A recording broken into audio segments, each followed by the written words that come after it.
seeing beaver right now for a CO alarm activation. It's been slow lately though, so I decided to go to this run. Beaver Street. I forget the address, but yeah. Right next to the park.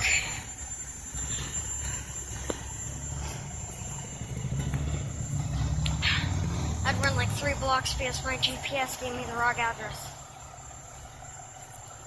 Yeah. Told me it was all the way down by 3rd Street. So I had to run all the way where that stoplight is up there. Run all the way down. Full gear. With these boots on. You don't know how hard it is.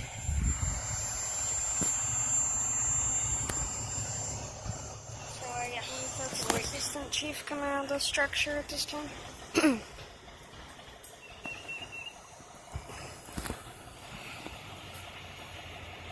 Again, CO alarm activation.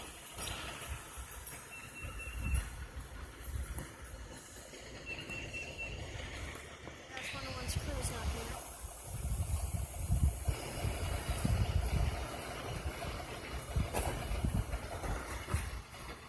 Alright guys, so looks like they're going to be leaving here. I'm sorry. Alright guys, so engine 101 is going to be 10:41, well, not 10:41 tonight. That means they're available. Okay, no. So they are 10-8, code 4 off of this call. Looks like they ventilated the structure. So, yeah, 101 is back in service. People do not know how to drive. Okay. So there's engine 101. We'll see you in the next one, guys. Bye-bye.